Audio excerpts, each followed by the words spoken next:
you will allow me, I want to, in particularly tonight, make an exclusion of welcoming Professor Kwesi Pra. And the reason for that is, as you would have known, that Professor Pra is a legend in the country in terms of his contribution as a linguistics, but then also in terms of the African languages. And very interesting, I've been told when Professor Masoga delivered his inaugural address, Professor Pra was the respondent. And now tonight he's doing his valedictory and Professor Pra is here again. So we really acknowledge you as a mentor and for all the contributions you've made. And I think it's a full circle for Professor Masoga.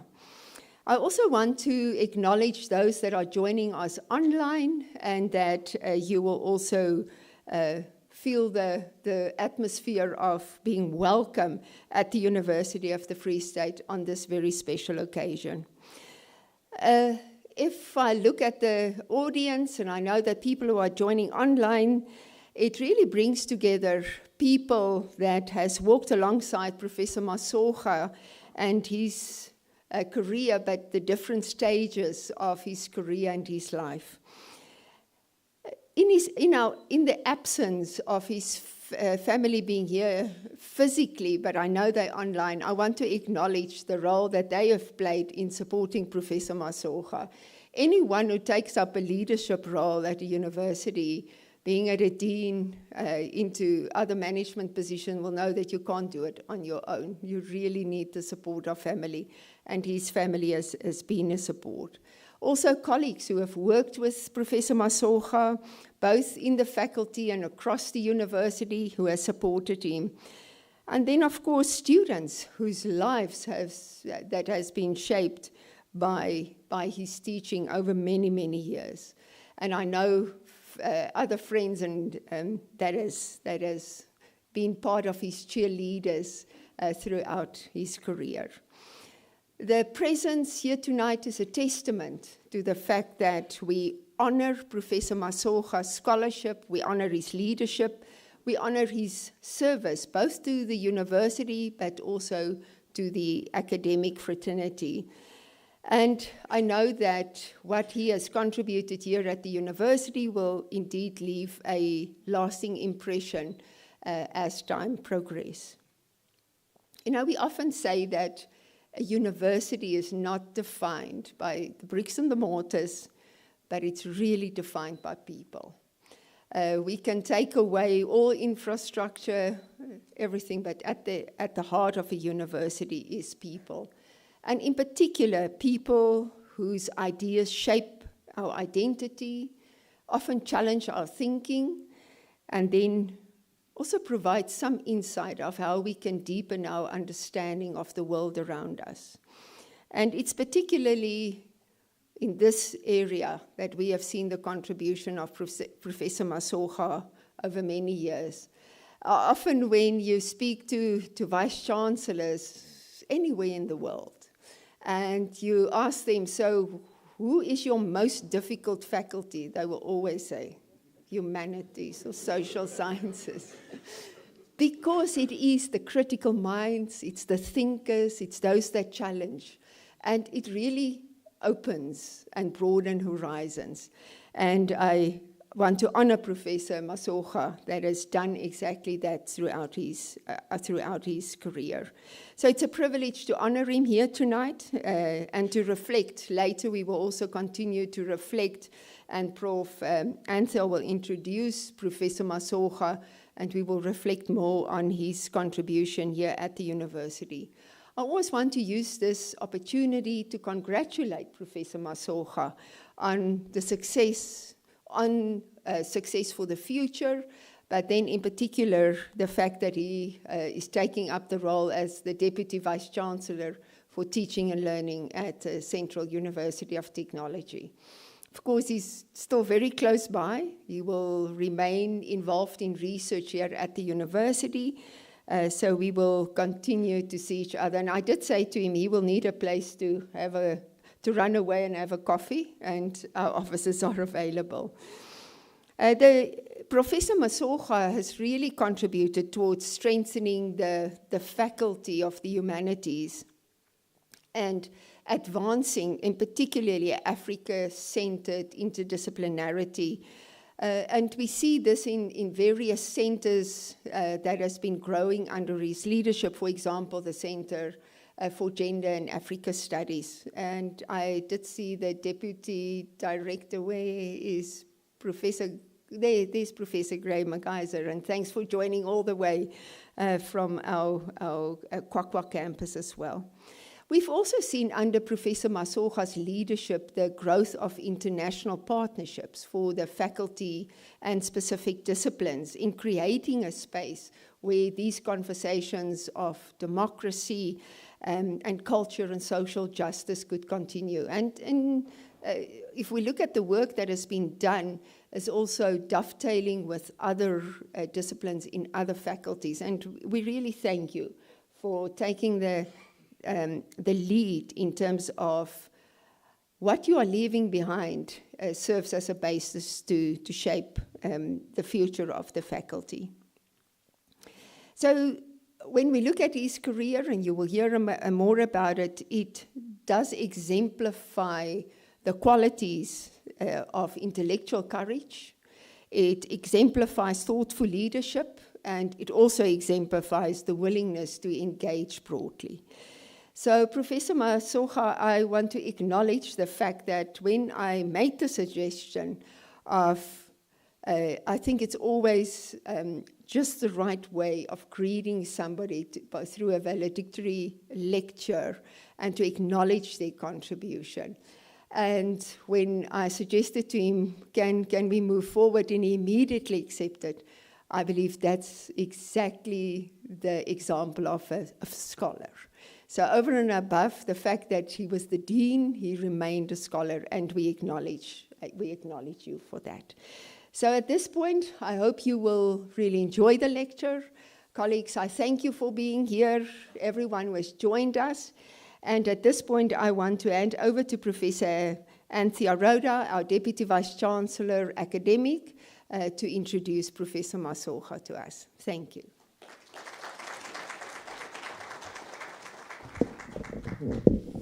Thank you, Professor Klopper. Good evening, everyone. I stand on the greetings that our Vice-Chancellor has made this evening. And so please allow me to introduce you to Professor Masoga, whose dedication and contributions over the years as Dean have been instrumental to the success. Professor Magomme Masoga is a full professor with a PhD obtained at the University of the Free State. He has held a wide range of roles at various operational levels and has worked at institutions spanning a broad spectrum of social mandates and focal areas. He has gained extensive knowledge throughout his career, both the national and international education landscape, ranging from teaching and learning practices, engaged scholarship, and governance to the impact of legislation, institutional change, and internationalization in the higher education arena. And so Prof. Masoga has also been involved in higher education and research in South Africa for over 20 years, with the last 10 years being in senior management roles. His leadership skills and abilities have been shaped by the various academic and leadership positions he has held at the university level. And so examples of these include serving as a research professor at the University of Venda and the University of Limpopo, and as the dean at the University of Zululand, and then, of course, also at the Dean of the Faculty of the Humanities here at the University of the Free State for the past 3.5 years. Professor Masoga's substantive management experience roles also includes working at the National Research Foundation, the Commission for Culture, Religion and Language, and the Development Bank of Southern Africa. Professor Masoga has also served as president of the South African Deans Association until recently, and currently he serves on a number of key boards and committees. Sometimes we think, Prof, when do you sleep? And so Professor Masoga is the chairperson of the steering committee of the South African Centre for Digital Language Resources. In terms of his role at the CHE, he is a member of the Quality Assurance Framework, Community of Practice for the Development of Higher Education Practices Standards, as well as involved at the CHE in curriculum transformation. Also at the CHE, he is involved as part of a reference group and a research team, looking at the development of a framework for transformation of and in higher education practices, as well as looking at higher education in South Africa in an inclusive way in terms of monitoring and evaluation. He's the chairperson of the board of NIST, which is the National Institute of Health Social Sciences, and he's the chairperson of the South African BRICS think tank, a panel member of a reference group for the policy framework for internationalization of higher education in South Africa. And so it is clear that Professor Masoga's leadership roles spans national and international organizations. In terms of scholarship, Professor Masoga is an acclaimed researcher with an extensive and impressive national and international experience and standing. He is a well-recognized scholar and an NRF C1 rated researcher with an excellent publication record. Professor Klopper alluded to the fact that even as a leader and a dean, Professor Masoga remained a scholar. He has also authored the book, or is the editor of the series of a book, a publication titled Knowledge Pathing, Multi, Inter, and Transdisciplining in Social Sciences, published by AOSIS. Really relevant work in the time that we find ourselves, because we realize that we cannot work in silos anymore. Furthermore, Professor Masoga continues to demonstrate his intellectual rigor as he remains actively involved as well in the supervision and co-supervision of doctoral and master students. And in addition, he has been involved in generating funds for postgraduate students, particularly at the master's and doctoral level. He has successfully established long-term academic networks, as I've mentioned, both on the African continent and abroad. And as a result of that, he participates in several international collaborative projects. It is therefore evident that Professor Masoga's career is a testament to the power of dedicated scholarship and visionary leadership. He continues to make an enduring impact on the academic community and beyond. Ladies and gentlemen, colleagues, I'd like to introduce you to Professor Masoga, who will now do his valedictory lecture. Thank you.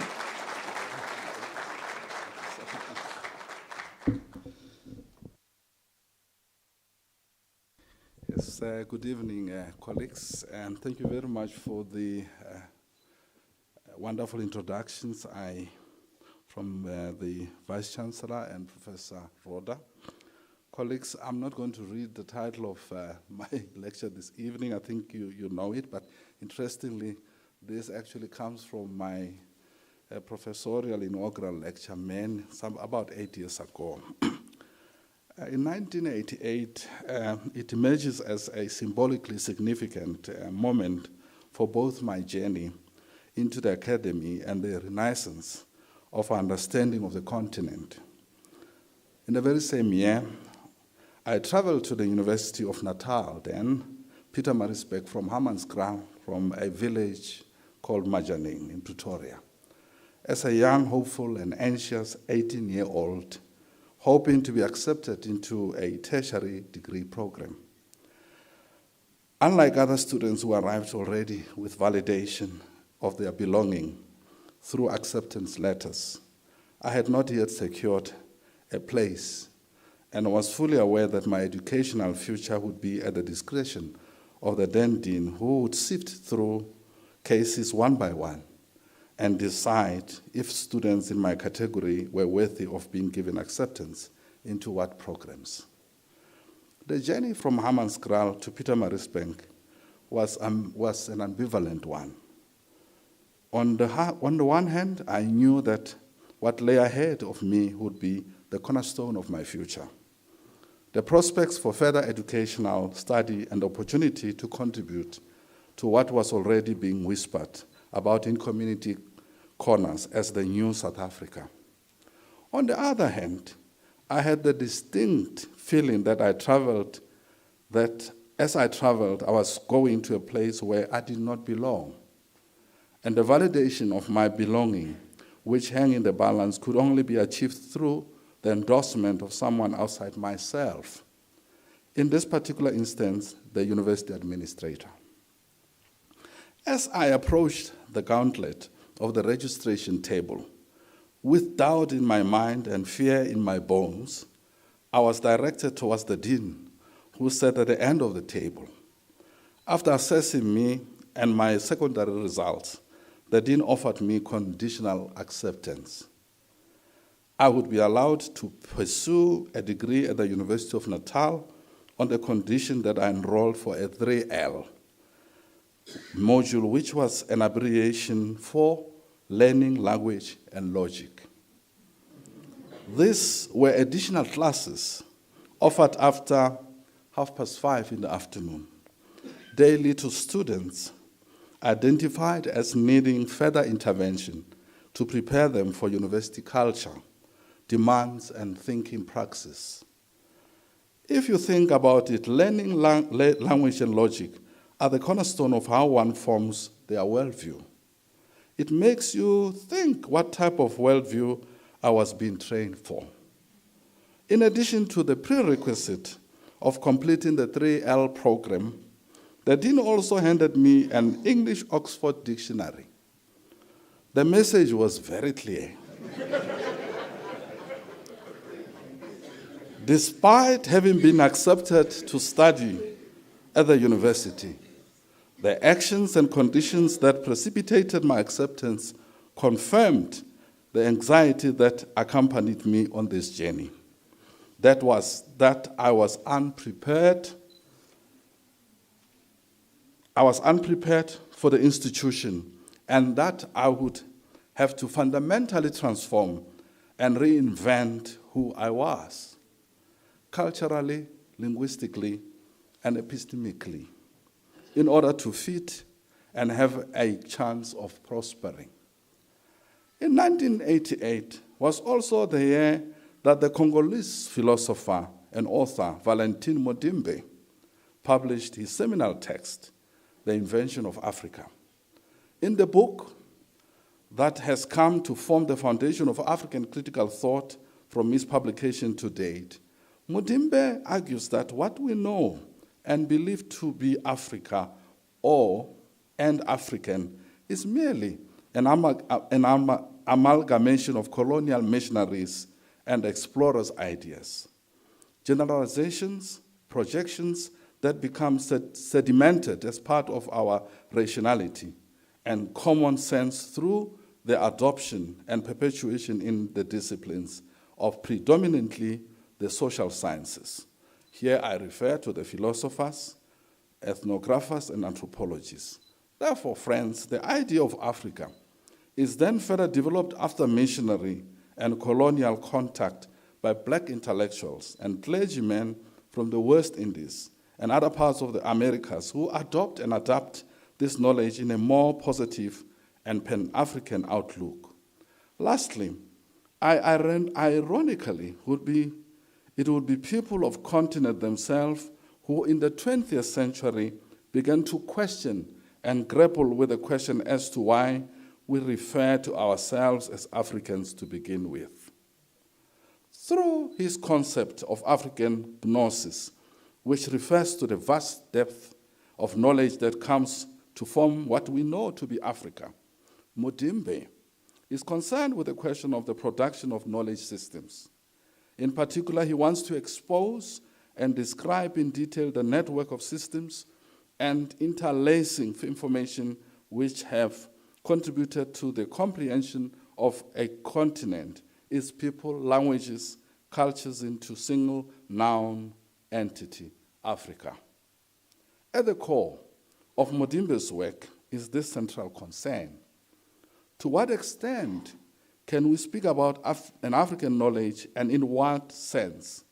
As we attempt to answer this question, how do we contend with the dynamic nature of the continent, of its people who are constantly undergoing processes of change and exchange, in a context where the dominant frame of perception is invented knowledge that now presents itself as a universal fact?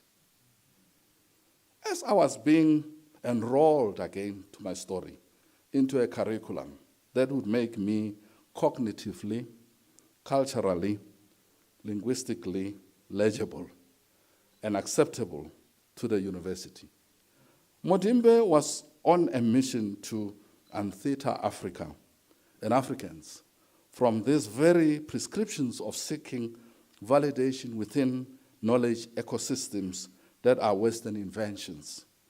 A mission centered on the reclaiming Africa's diverse nature against forced homogenization.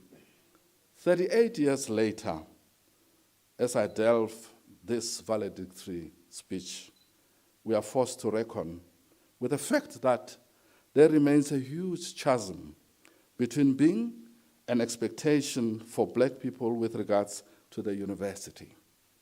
I will hope to show in this lecture that this is because the demand on us remains to transform or imagine ourselves anew in ways that are palatable and do not challenge status quo, rather than the true liberatory horizon, which would be to reveal who we are and be accepted on that basis. Maybe a little bit on the title. The title of this evening lecture is "The Fish is Still Does Not Know Its Water, 30 Years of Apartheid University and Unfinished Business of Being African," close quote. The aspiration for this title derives from my inaugural lecture that I delivered at the University of Venda almost a decade ago, entitled "Making the Fish Understand Its Water," reflecting on Africanization, indigenous knowledge, and decoloniality of our time. In that 2017 inaugural lecture, I argued that our true comparative advantage as culturally, epistemically rich communities is our indigenous knowledge systems that empower us to understand both ourselves and the world around us in ways that don't require, as a starting point, our alterity.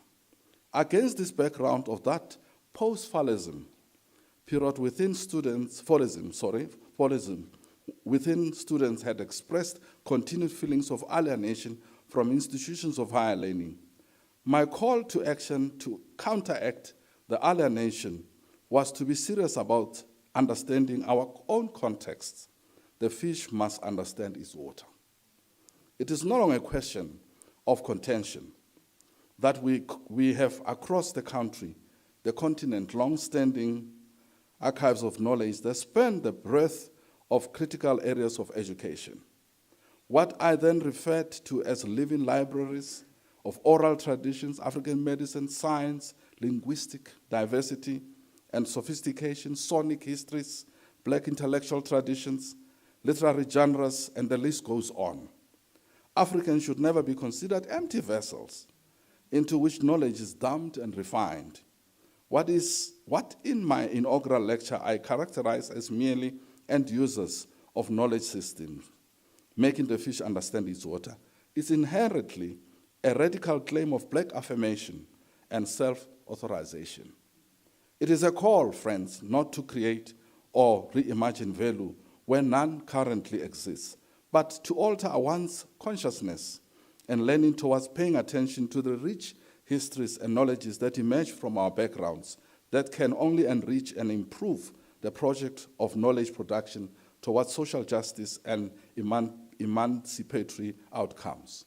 Professor Pra, seated here, who I am privileged to say responded to my inaugural lecture in 2017 at the University of Venda, and is in the audience, as I said, has long argued for Africans to know themselves and their language in order to truly be empowered to free themselves and their people. Continue, friends, with the theme of the fish that has continued to swim upstream since my inaugural lecture. This evening title extends the metaphor of the fish that remains unaware of the water it swims in. As a conceptual level, the metaphor is used to illuminate how deeply entrenched systems of power, knowledge, and culture often become naturalized to the point of invisibility. In other words, the most influential structures shaping human thought and institutional life are frequently those that are least questioned by those who inhabit them. Within the context of higher education, this metaphor is particularly useful for understanding how colonial epistemologies continue to structure universities in ways that are often taken granted rather than critically examined. The metaphor also invites reflection on contemporary South Africa more broadly. 3 decades after political and flag independence, universities and society alike continue to operate within inherited structures whose persistence challenges the assumption that the country has fully moved beyond apartheid. The water, in brackets, in this metaphor represents the pervasive and taken for granted environment of coloniality that continues to shape contemporary education. This includes the epistemological foundations of disciplines, the dominance of Western theoretical canons, the privileging of English as a language of scholarship, and the institutional cultures that define what counts as legitimate knowledge. Coloniality, as some scholars explain, is not merely a historical residue of colonialism, but an ongoing matrix of power that structures knowledge production, subjectivities, and social hierarchies in the post-colonial world. In this sense, my friends, the university, and I'm not saying University of the Free State, I'm talking about the higher education space, so you must understand where I am, so that you do not now come out and say, oh my goodness, he was bashing the university where he was working at. No. So it's more generically. I hope we understand each other in that sense. So therefore, it operates within an epistemic environment where certain ways of knowing are normalized while others are marginalized and rendered invisible. The fish symbolizes, in my view, universities, academics, students, and broader institutional stakeholders who operate within these inherited epistemological frameworks. The key insight of the metaphor is not the actors within the system are unaware in a literal sense, but rather that the conditions shaping the intellectual environment are often naturalized and therefore not easily recognized as historically constructed. As a result, many academic practices such as curriculum design, academic assessment criteria, research methodologies, publication norms, you name all of this, are reproduced without sustained interrogation of their colonial genealogies. The fish, therefore, becomes a metaphor for institutional complicity in structures that appear normal, objective, and universal, yet are historically, culturally situated. NdlovuGatsheni argues that coloniality survives the formal end of colonial rule precisely because it operates at a level of knowledge and being. It is embedded in what he terms colonial matrix of power, which continues to shape how societies define truth, rationality, and legitimacy. Within higher education, this manifests in the privileging of Eurocentric epistemologies as universal knowledge, while African intellectual traditions are often relegated to the margins or treated as cultural supplements rather than theoretical foundations.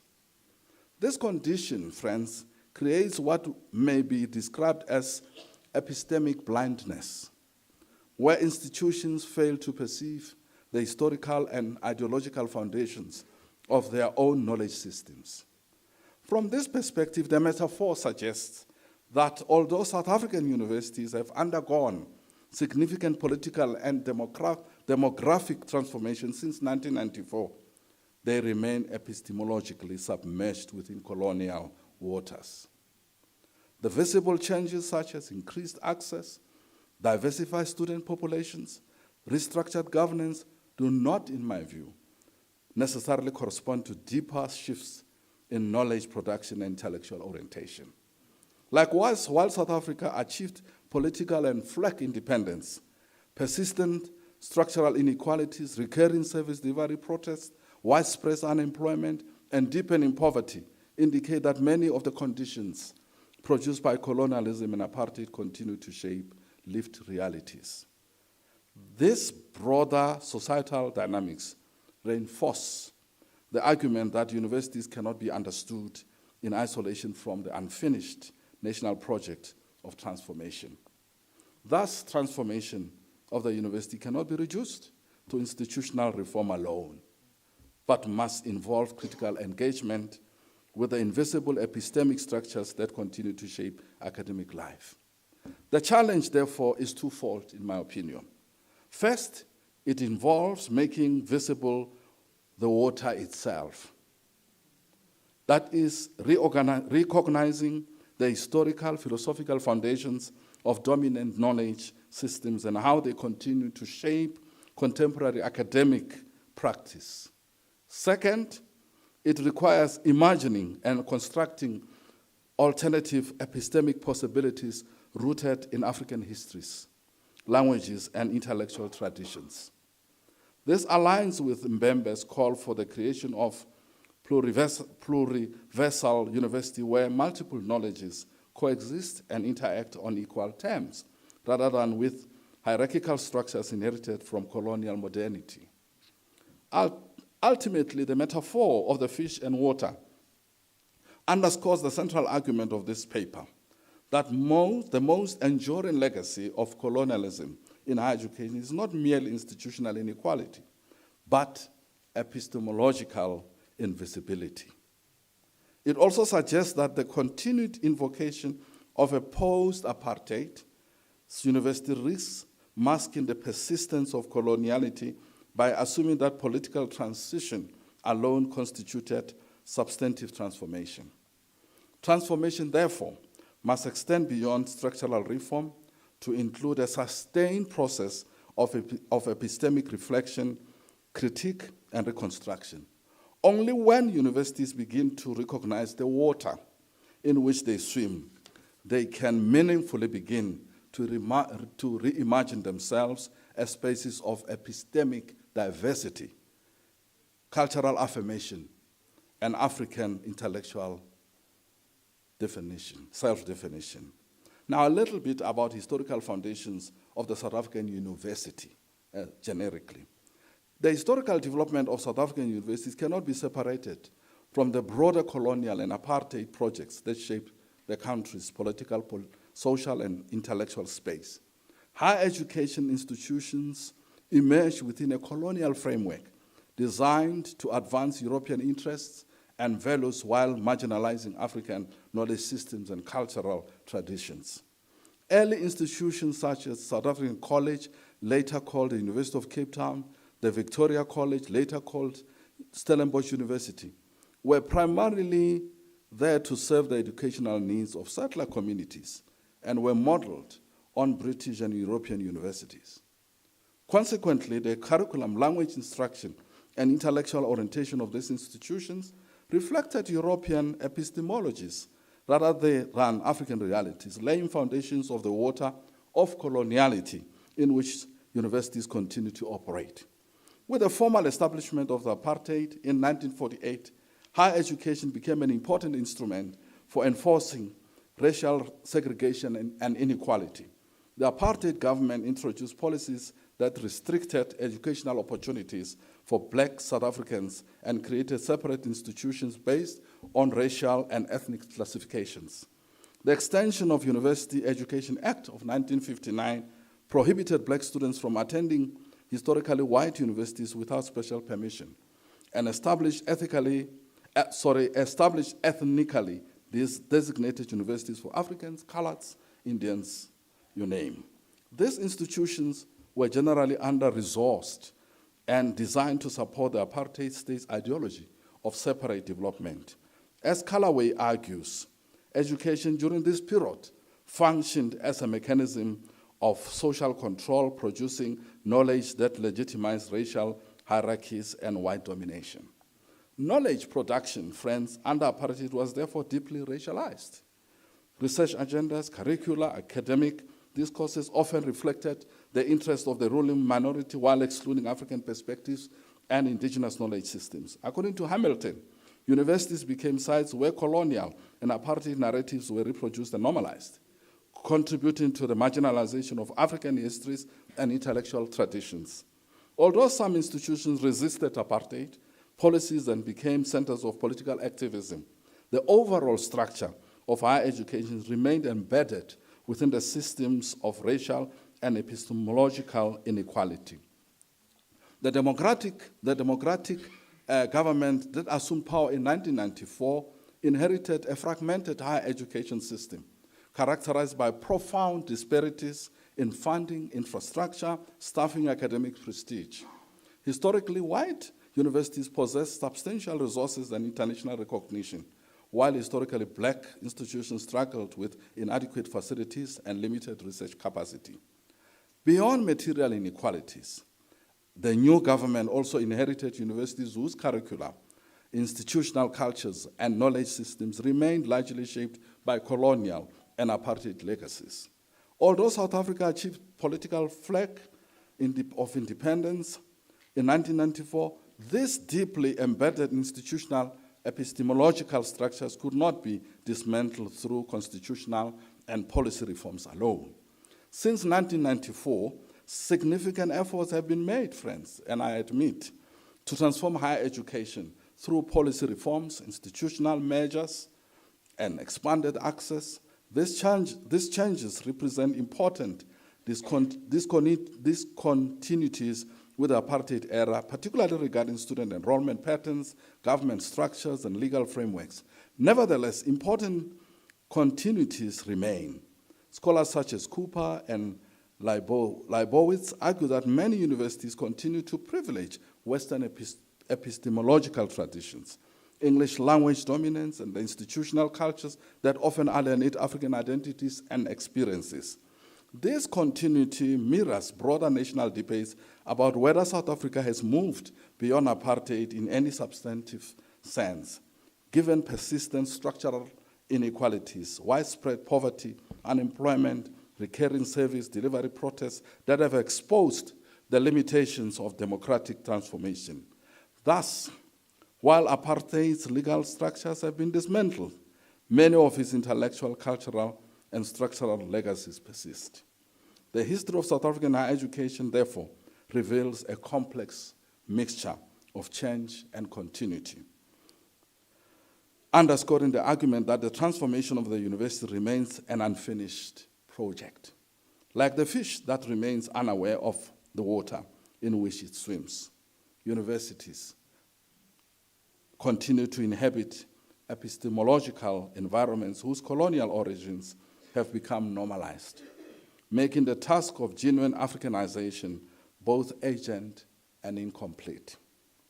Now, let's look at this persistence of coloniality in knowledge, curriculum, and institutional culture.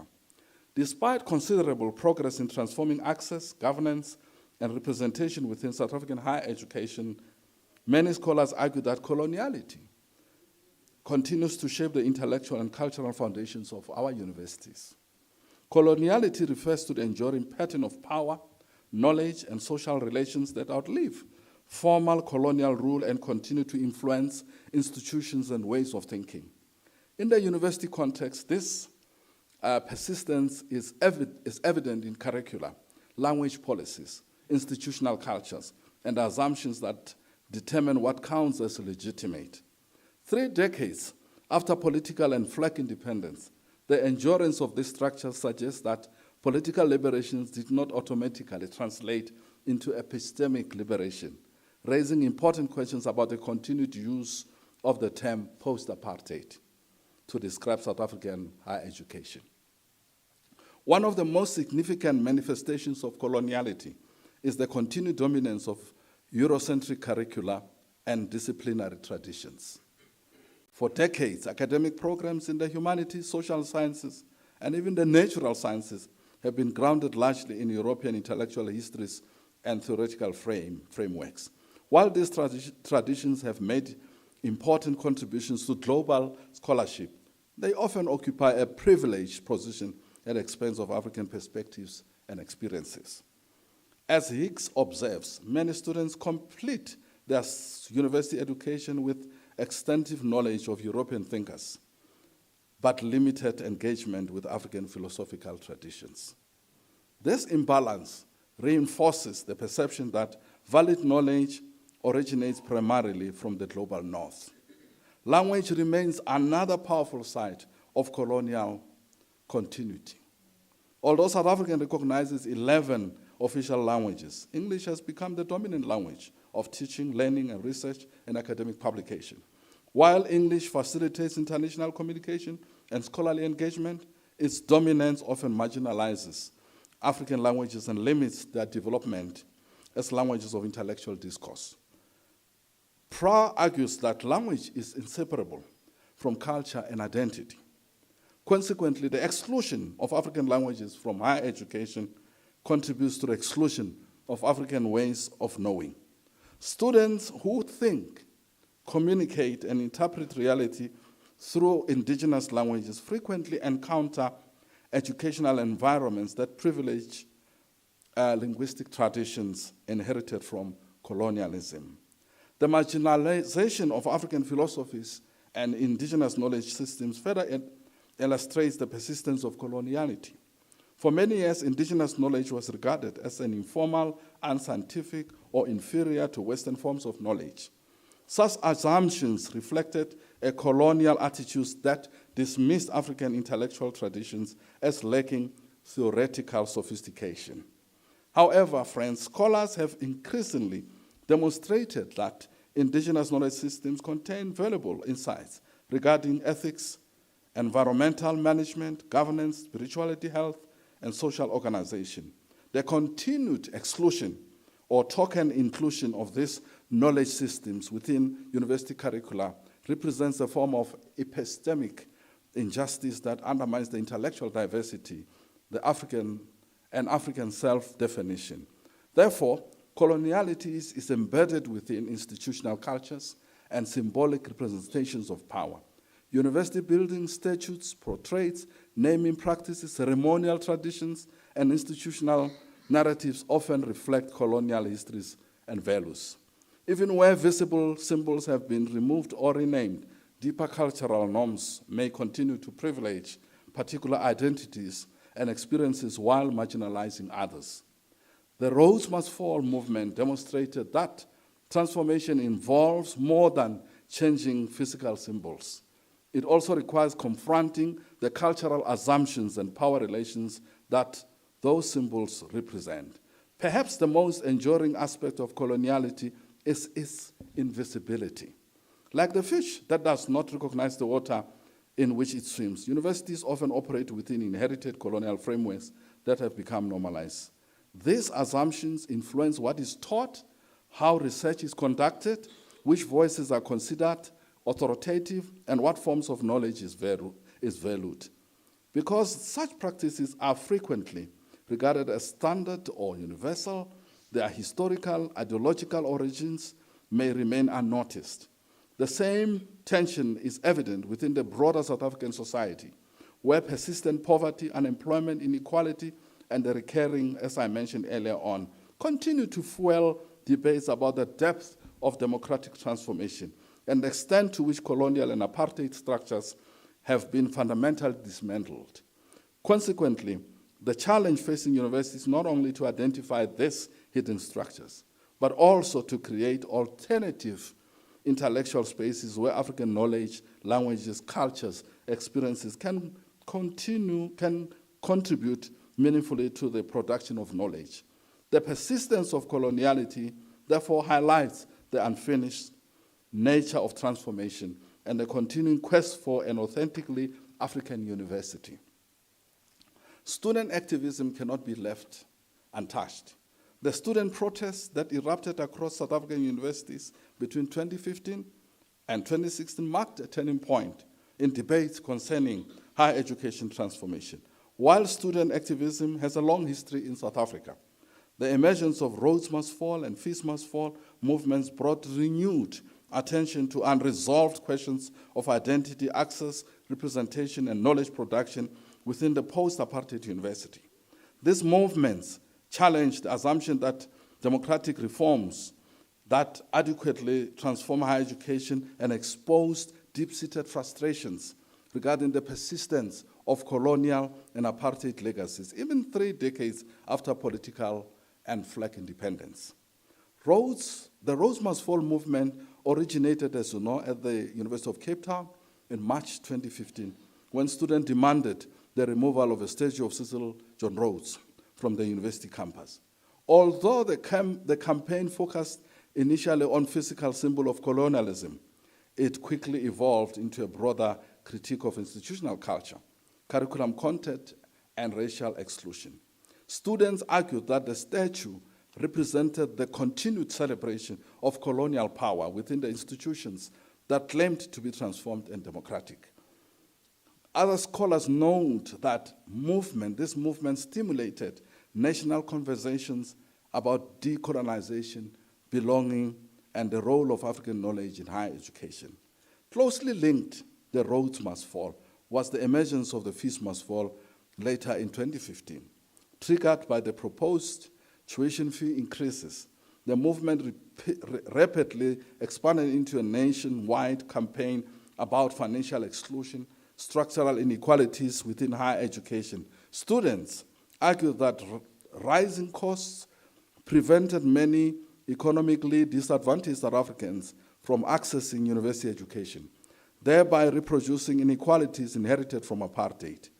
The movement culminated in widespread demonstrations that compelled the government to freeze fee increases temporarily and later expand financial support for students from poor and working class backgrounds. Beyond its economic demands, Fees Must Fall became a platform for broader discussions concerning social justice, decolonization, and institutional transformation. A central theme within both movements was the critique of exclusion and epistemic injustice. Students contended that universities continue to privilege Eurocentric curricula while marginalizing African intellectual traditions, languages, and histories. They questioned why African students were often required to study European theorists extensively while receiving limited exposure to African philosophers, scholars, and knowledge systems. This critique reflected broader concerns about epistemic inequality, whereby certain forms of knowledge are regarded as authoritative, as I said earlier on. Lackett and Shea argue that the protest challenged universities to reconsider not only who gains access to higher education, but also whose knowledge is recognized and legitimized within the academic spaces.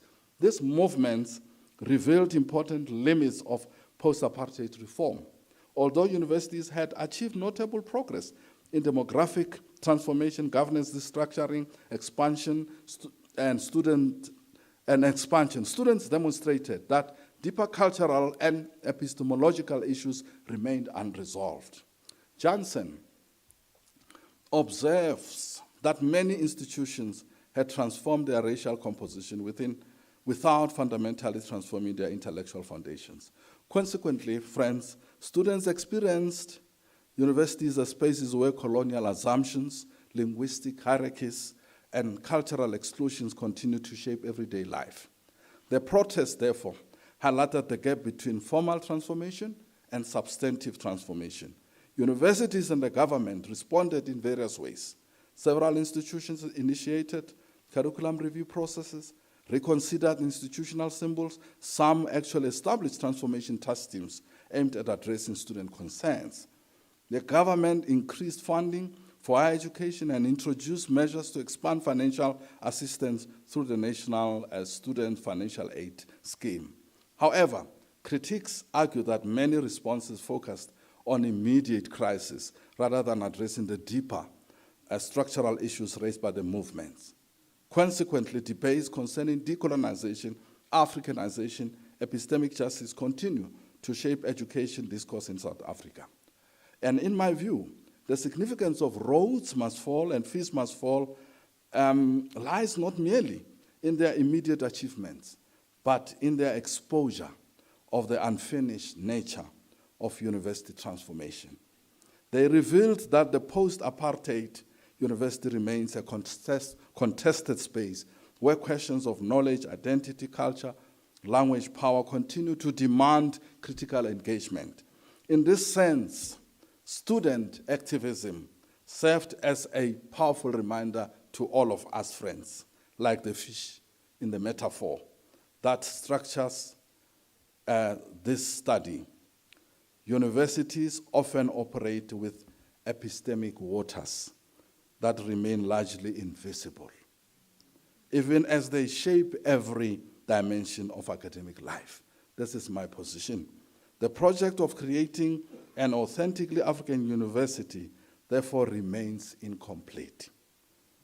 30 years after the advent of democracy and political and flag independence, the question of what it means for a university to be genuinely African remains unresolved. While significant progress has been made in widening access and promoting institutional diversity, the deeper challenge of transforming the intellectual foundations of higher education persists. The unfinished business, in my view, of being African involves reimagining the university not merely as a transplanted European institution located in Africa, but a center of knowledge, production rooted in African histories, cultures, languages, and aspirations.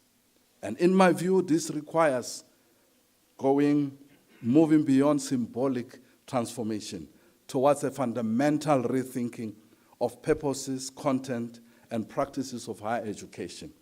Central to this project, in my view, is the place of African languages in teaching, learning, and research. In my view, friends, language is not simply a tool of communication. It embodies cultural memory, values, and worldviews. Scholars like Prof again argue that the continued dominance of colonial languages limits the development of indigenous intellectual traditions and reinforces dependence on external epistemological frameworks. The promotion of African languages within higher education would not only broaden access, but also create opportunities for knowledge production that reflects local realities and cultural experiences. Alexander observed meaningfully that transformation requires this focusing on language, recognizing African languages as legitimate vehicles of scholarship. Equally important is the integration of indigenous knowledge systems and African philosophies into the university curricula and research. For centuries, colonial education portrayed African knowledge as inferior, as I've said, yet African societies possess rich intellectual resources concerning many areas. Concepts such as Ubuntu, communal responsibility, relational personhood offer perspectives for addressing contemporary social challenges. In my view, the pursuit of epistemic plurality and intellectual sovereignty is therefore a critical dimension of African University Project. Epistemic plurality recognizes that no single knowledge tradition possesses a monopoly on truth and the multiple ways of knowing, can coexist and enrich one another.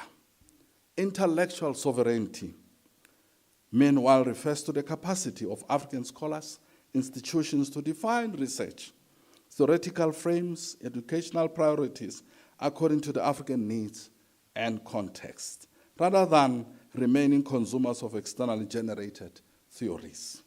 African universities are called to become producers of knowledge that contributes both locally and globally.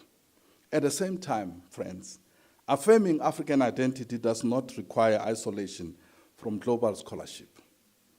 The challenge is to develop a university that is simultaneously African and internationally engaged. Other scholars maintain that African universities must participate actively in the global knowledge networks while retaining their cultural and intellectual distinctiveness. As an authentic African university, universities should therefore engage critically with global scholarship, adopting what is beneficial while also contributing original perspectives derived from African experiences. In my view, such engagement promotes intellectual reciprocity rather than dependency. Ultimately, the unfinished business of being African is neither a rejection of the global knowledge nor a nostalgic return to a pre-colonial past. That's not what I'm arguing about this evening. Rather, it is a call for a creation of universities that embrace African languages, cultures, philosophies, and knowledge systems as an integral component of academic life. In this sense, it also remains to the central metaphor of this study. Unless universities become aware of the water, of the colonial epistemology in which they continue to operate, the project of Africanizing knowledge risks remaining incomplete. By fostering epistemic plurality, intellectual sovereignty, and meaningful global engagement, South African universities can move closer to become institutions that reflect the realities of their continent and the demands of their interconnected world. And then how do we move towards this idea of an African university? In my view, the call for an African university emerges from a recognition that transformation of South African education, as I said, remains incomplete. While post-apartheid reforms have successfully altered patterns of access, governance, and representation, they have not, in my view, fundamentally dismantled the epistemological structures inherited from colonialism and apartheid. A critical point, friends, is the recognition that decolonization should not be reduced to symbolism or political rhetoric. The removal of statues should still happen, renaming of buildings, but they should not automatically transform the intellectual architecture of the university. Johnson cautions us that symbolic victories can create an illusion of transformation, while deeper epistemological inequalities remain intact. A genuinely reconstructed university therefore requires sustained interrogation of the assumptions that shape curricula, research methodologies, publication practices, systems of academic recognition. At the same time, the decolonial project itself requires critical scrutiny. Some scholars have warned us that against interpreting decolonization as a wholesale rejection of Western traditions. Appiah argues that the intellectual traditions are inherently interconnected and that the rigid distinctions between African and Western knowledge can reproduce a new form of exclusion. Similarly, Mbembe contends that the objective should not be to replace one intellectual orthodoxy with another, but to create conditions for dialogue among multiple knowledge traditions. A decolonially reconstructed university must therefore avoid epistemic nationalism and instead cultivate intellectual openness, critical engagement, and scholarly rigor. The reconstruction of the university demands grounded epistemic plurality, such as curriculum does not merely add African content to existing programs, but critically re-examines the assumptions underlying disciplinary knowledge. In many fields, African experiences have historically been treated as objects of study rather than the sources of theory. A reconstructed curriculum, in my opinion, would challenge this hierarchy by positioning African histories, philosophies, and social realities as sites of knowledge production.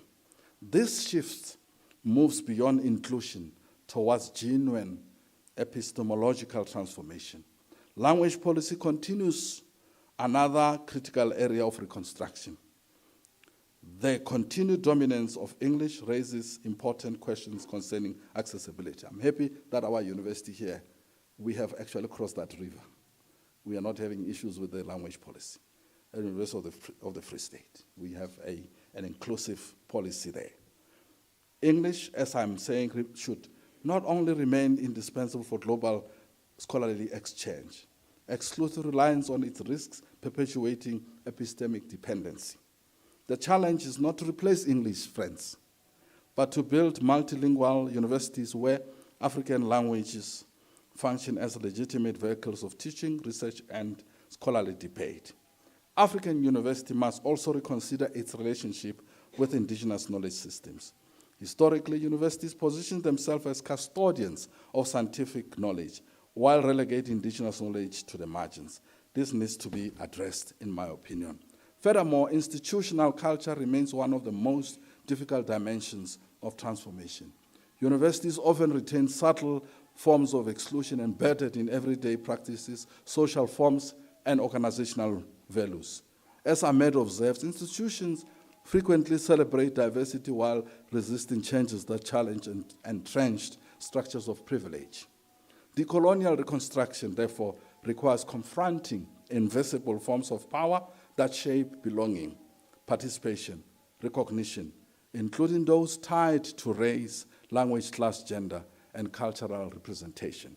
From a cultural, ethical perspective, reconstruction also requires engagement with African worldviews, as I've indicated, concepts like Ubuntu.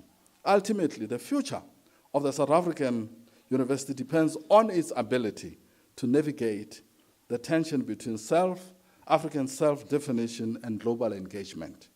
The university cannot retreat into intellectual isolation, nor can it continue as an uncritical extension of Eurocentric traditions. Its task is to become a site of epistemic diversity, where knowledge systems engage on equitable terms. Such a university, in my view, would neither reject global scholarship nor subordinate itself to it. Instead, it would contribute confidently to global debates from an African standpoint. The metaphor that frames this lecture, the fish does not know the water in which it swims, captures this enduring challenge of transformation. For much of its history, the South African University has operated within epistemological waters shaped by colonialism and apartheid. 3 decades after this, these waters still remain invisible, precisely because they've been normalized as universal. The task of decolonial reconstruction is to make them visible, subject them to critical scrutiny, and open space for alternative intellectual futures. Only then can the unfinished business of being African move from aspiration to reality. The decolonially reconstructed university is therefore not a destination already achieved, but an ongoing project of intellectual, cultural, institutional renewal. As I conclude, friends, I tried in this lecture to examine the post-apartheid university as a contested site of transformation, arguing that despite significant institutional reforms over the past 30 years, deeper epistemological and cultural questions remain unresolved. The central concern has been the persistence of coloniality within higher education systems that continue to privilege Eurocentric knowledge frameworks while marginalizing African intellectual traditions. A key argument that I've raised this evening is that while access to education has expanded since 1994 and governance structures have become more representative, the intellectual core of the university has remained relatively stable. Curricula in many disciplines continue to reflect Western theoretical canons. English, as I referred to, remains the dominant language of instruction, and institutional cultures often reproduce subtle forms of exclusion. The evolution of transformation, as I put it here, of the project reveals a serious paradox.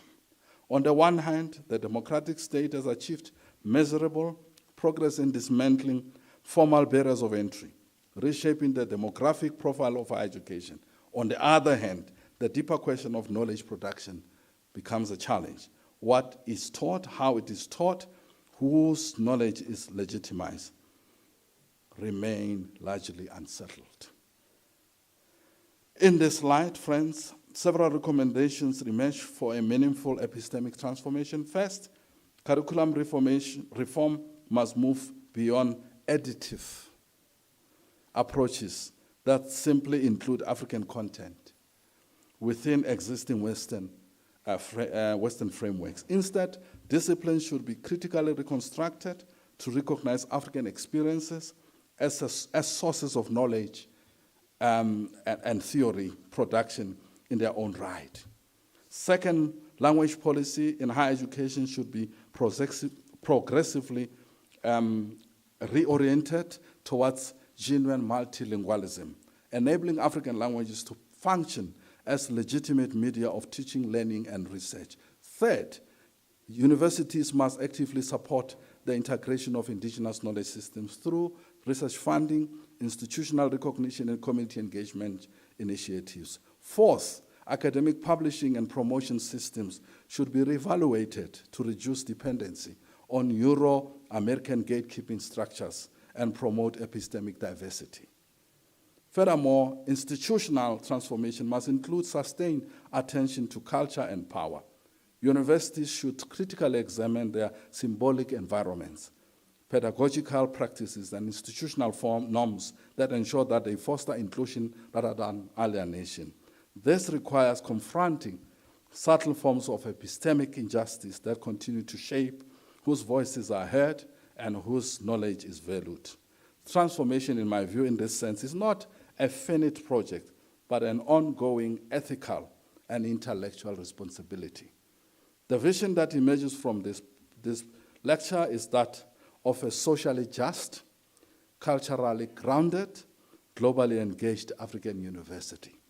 Such a university, in my view, that I dream about as I sleep every night, would not reject global scholarship, but would engage it critically from an African standpoint. It would recognize that the knowledge is plural, historically situated, and shaped by diverse cultural contexts, and affirm that African intellectual traditions are not peripheral, but constitutive of global knowledge production. A socially just university would prioritize equity, not only in access, but also in epistemic participation. A culturally grounded university would value African languages, philosophies, and worldviews as foundational rather than supplementary.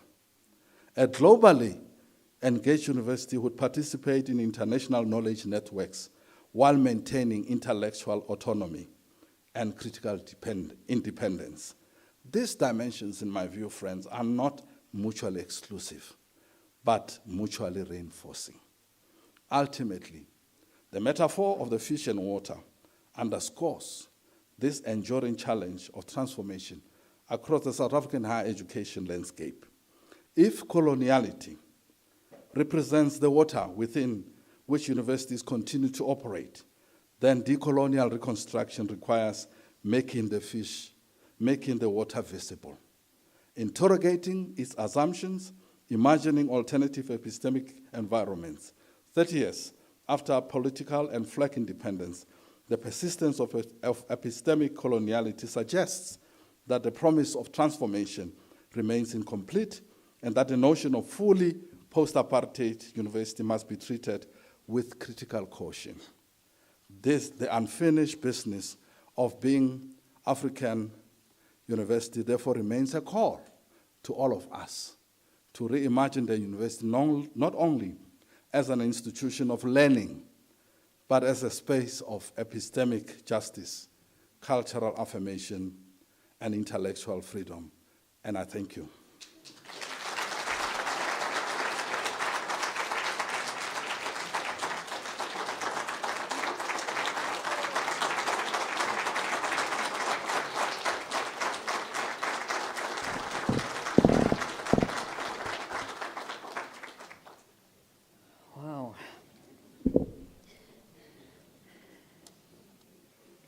Professor Masoga, let me take this opportunity to express our sincere appreciation to you for a thought-provoking and inspiring valedictory lecture. We've heard many agreements from the audience. Somewhere I thought I was going to hear someone say, "Amen, brother." But today's lecture has reminded us that universities are never neutral institutions.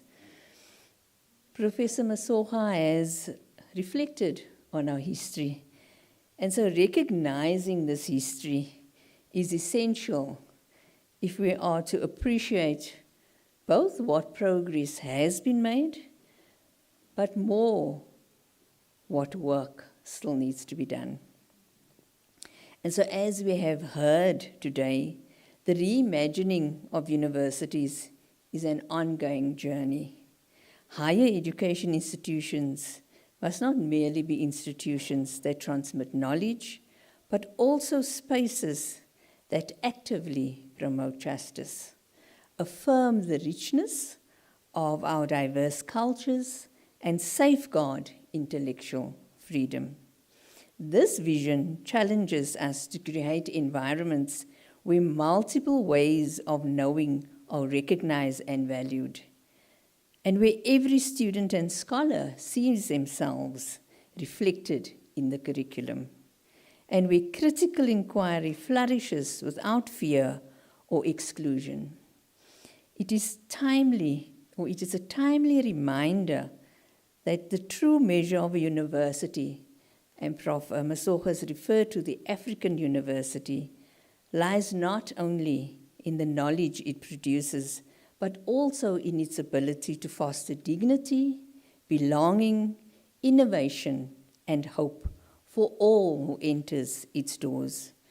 Professor Masoga has reminded us that universities need to be locally relevant and globally connected. And so, Prof, your lecture has not only reflected on where we have come from, where we are now, but also reminded and challenged us to think critically about where we should be going.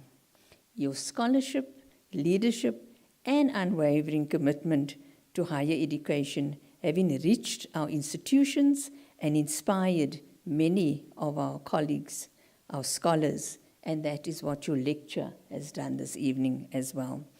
And so once again, on behalf of everyone gathered here, we thank you for sharing your wisdom and experience and your vision with us this evening.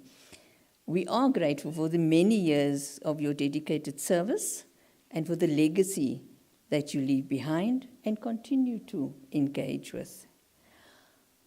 As we thank Professor Masoga, and we express again our sincere appreciation, which was demonstrated in the applause we gave. Thank you, Professor Masoga, and we wish you well. Colleagues,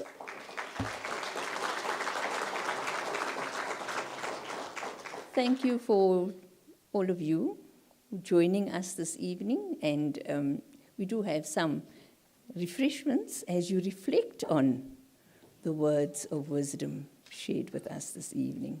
I thank you.